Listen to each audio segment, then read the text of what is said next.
আড়াল থেকে বনলতার প্ল্যান শুনে নিয়ে সব সত্যিটা জেনে গেল অনুভব। সম্পূর্ণ জানতে হলে দেখতে থাকো। গল্পের শুরুতেই দেখা যায় অনুভব অপেক্ষা করতে থাকে কখন লাজু তাকে ফোন করবে, আর লাজু তাড়াতাড়ি করে অনুভবকে ফোন করবে বলে ঠিক করে। কিন্তু মনের মধ্যে একটা ভয় চলতে থাকে লাজুর। লাজু ভাবে এত রাতে ফোন করাটা কি ঠিক হবে, কিন্তু ফোন করেই বা কি বলবো, আর বনলতা যদি আবার জেগে যায়, এসব নিয়েই ভাবছিল। কিন্তু ভয়ে ভয়ে ফোনটা করেই ফেলে আর বলে, আচ্ছা তুমি কি বলার জন্য ফোন করেছিলে বলো তো। অনুভব তখন বলে, আসলে আমি তোমাকে কিছু কথা বলার জন্য ফোন করেছিলাম। তুমি সত্যি করে বলো তো, তুমি যে থানায় কথাটা বললে সুদেব তোমার সাথে কি করেছিল, যার জন্য তুমি ওই বাড়ি ছেড়ে চলে আসতে বাধ্য হয়েছিলে। দেখো, চুপ করে থাকবে না, চুপ করে থাকলে কিন্তু কোনো কিছুর সলিউশন হয় না। তোমাকে আমার দিব্যি বলতে তোমাকে হবেই যে সুদেব তোমার সাথে ঠিক কি করেছিল আর কেন তুমি চলে এসেছিলেন। এরপরেই লাজু কি করবে বুঝতে পারে না। লাজু তো বলতে চাই না যে সুদেব এক্স্যাক্টলি তার সাথে ঠিক কী করেছিল। অনুভব বলে, সুদেব তোমার গায়ে হাত তুলেছিল তাই তো, না হলে তুমি এখানে আসতে না এইভাবে। আমি তোমাকে খুব ভালোভাবে চিনি লাজু, সত্যিটা স্বীকার করো। লাজু তখন বলে, হ্যাঁ হয়েছিল, আর এই ব্যাপারে আমি তোমাকে কী বা বলতাম, আমার তো খারাপ লাগতো, তাই আমি তোমাকে কিছু বলতে পারিনি। আর এটা শোনার পরেই রীতিমতো অনুভব আরও রেগে যায় আর বলে, তোমাকে আমি 100 বার বলেছি তোমার জীবনে যদি কিছু ঘটে অবশ্যই তুমি আমাকে সেটা বলবে, আর তুমি আমাকে জানালেও পর্যন্ত না। কাজটা কি তুমি ঠিক করলে? কেন করলে এমনটা, কিসের জন্য? লাজু বলে, একটু থামো, আসলে আমি চাইনি আমার জন্য কারোর ঝামেলা বাড়ুক। আমি শুধু এটাই চেয়েছিলাম যে নিজে যেন সব কিছু ঠিক করে নিতে পারি, আর সেই জন্যই আমি রাতারাতি হোস্টেলে চলে আসার ব্যবস্থা করেছিলাম। কিন্তু অনুভব বুঝতে পারে এরপর যদি সুদেব আর কখনো লাজুর গায়ে হাত তোলার চেষ্টা করে তাহলে সুদেবকে আর ছাড়বে না অনুভব। সুদেবকে একেবারে জেলে ঢুকিয়ে তবেই ছাড়বে। অনুভব লাজুকে বলে, শোনো লাজু, এইভাবে পড়ে পড়ে মার খাওয়ার কোনো ব্যাপারই ছিল না। তুমি যদি একবার বলতে তাহলে দেখতে ওর অবস্থা আমি ঠিক কতটা খারাপ করে দিতাম। লাজু বলে, সব কিছু মিটে গেছে, এখন তুমি আর এসব নিয়ে ঝামেলা করো না। এসব নিয়ে ঝামেলা করে কী বা হবে?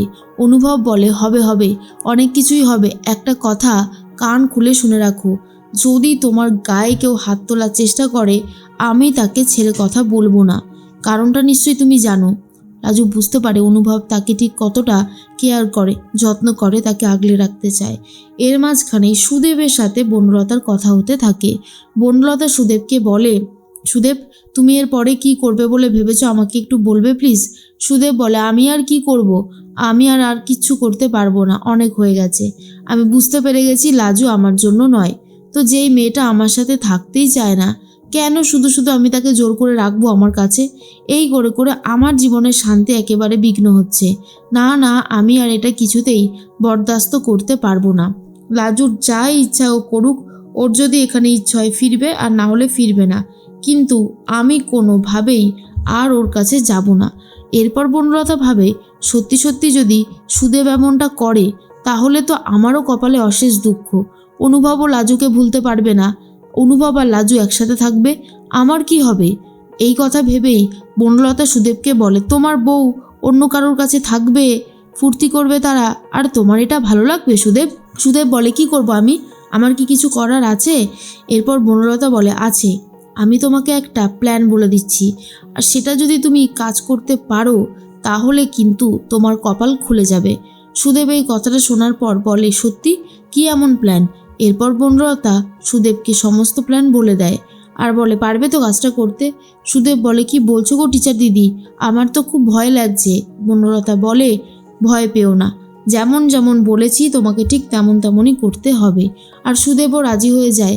এর মাঝখানে দেখা যায় যে অনুভব লাজুকে বলে, আমি সবসময় তোমার সাথে আছি, কেউ তোমার গায়ে হাত তুললে আমি তাকে ছেড়ে দেব না। এরপর রাজু বলে, অনেকটা রাত হয়েছে, ঘুমিয়ে পড়ো। অনুভব ঘরে এসে তাড়াতাড়ি করে ঘুমিয়ে পড়ে। কিন্তু বনলতা বুঝতে পারে লাজুর সাথে এত রাতে কথা বলার পরে এসে ঘুমাচ্ছে, ক্যারেক্টারলেস একটা ছেলে, এমনটাই বলতে থাকে। অন্যদিকে দেখা যায় যে সকাল হতেই সুদেবের কোনো পাত্তা নেই। কোথায় গেল সুদেব, এটা নিয়েই একটা বড় প্রশ্ন। তখনই হারানবাবু বলে, আজকে তো দোকানের দিকেও যায়নি, তাহলে গেলটা কোথায়? তখন বাড়িতে অনেকেই রয়েছে। আর তখন দেখা যায় মহাদেব মানে সুদেবের দাদা একটা চিরকুট খুঁজে পায়। আর যেখানে যা লেখা ছিল সবটা পড়ার পরে সুদেবের মা কমলা খুবই ভেঙে পড়েছে আর কান্নাকাটি করতে শুরু করে। বলে, এই মেয়েটার সাথে বিয়ে দেওয়ার পর থেকেই আমার ছেলের জীবনে একটার পর একটা অঘটন ঘটেই যাচ্ছে। আমি আর কিছুতেই ভাবতে পারছি না আমি কি করতে পারি। আমার সব কিছু শেষ হয়ে গেল। এইভাবে আমার ছেলেটাকে নিয়ে চলে গেল। ওই মেয়েকে আমি ছাড়বো না। সুদেবকে ফোন করে, কিন্তু সুদেব ফোন নিয়েই বেরোয়নি। এরপরে সবাই মিলে বলে শান্ত হওয়ার জন্য, কিন্তু কমলা কোনোভাবেই আর শান্ত হতে পারে না। বনলতাকে ফোন করেছে সুদেব। সুদেবের কাছে রয়েছে অন্য একটা ফোন, যেটার নাম্বার কেউ জানে না। বনলতা বলে, যেমন যেমন বলেছিলাম তেমন তেমন করেছো তো? আগে বলো বাড়ি থেকে কতটা দূরত্বে রয়েছো? তখনই সুদেব বলে, ওই তো আমাদের বাড়ি থেকে 2-2.5 ঘন্টা মতন সময় লাগে। এখানেই একটা গ্রামে এসেছি, তবে আমাকে কেউ চিনতে পারবে না, এটা আমি শিওর। তখন বনলতা বলে, শোনো, তোমাকে একটা কথা বলি, তুমি এইভাবে যখন তখন বাইরে বেরোবে না, গা ঢাকা দিয়ে থাকো, বুঝলে? বাকিটা আমি সামলে নেওয়ার চেষ্টা করছি। সুদেব বলে, আসলে মা বাবার জন্য কষ্ট হচ্ছে। যতই হোক তারা তো আমার মা বাবা, তাই না? এর মধ্যেই বনলতা বলে, বউকে পেতে গেলে এইটুকু কষ্ট তোমাকে করতেই হবে। অন্যদিকে কমলা হাত পা ছড়িয়ে রীতিমতো কান্নাকাটি করে। আর তখন দীপা বলে, মা কি হচ্ছে নাকি? তুমি এইভাবে কেন শুয়ে রয়েছো বলো তো? তুমি একটু নিজেকে সামলাও। কমলা বলে, কি করে সামলাবো? আমার ছেলেটাকে এইভাবেও গ্রাম থেকে নিয়ে শহরে চলে গেল? এটা হতে পারে না, এটা কিছুতেই হতে পারে না। তার মানে শহরে ওরা দুজনে এখন একা থাকবে? এসব ভাবনা চিন্তা শুরু করে দিয়েছে। তার মধ্যেই বনলতার সাথে কথা বলছিল সুদেব, আর লাজুর ব্যাপারেই হচ্ছিল কথা। সেটা অনুভব বুঝতে পেরে যায় আর ভাবে নিশ্চয়ই আবারও কোনোভাবে লাজুর ক্ষতি করার চেষ্টা করছে। কিন্তু এবারে তো আর আমি সেটা হতে দেব না। কোনোভাবেই আমি লাজুর কোনো ক্ষতি হতে দেব না। বিশেষ করে ওর ডাক্তারি পড়বার তো কোনো ক্ষতি হবেই না। এর মাঝখানেই লাজুর কাছে খোঁজ যায় যে আর সুদেব এই পৃথিবীতে নেই। শোনার পর লাজু তড়িঘড়ি করে বন্ধুদেরকে নিয়ে অটো করেই বেরিয়ে যায়। আর মাঝ রাস্তাতেই অনুভবের সাথে দেখা হয়ে যায়। অনুভবকে দেখে লাজু বলে, এ কি, তুমি এখানে কি করছো? অনুভব বলে, আমি সবটা শুনেছি। তোমাকে একা একা আমি কোনোভাবেই ওই গ্রামে আর যেতে দেব না। লাজু বলে, তুমি বুঝতে পারছো, তুমি যদি ওই গ্রামে যাও তাহলে ঠিক কত বড় একটা ঝামেলা হতে পারে?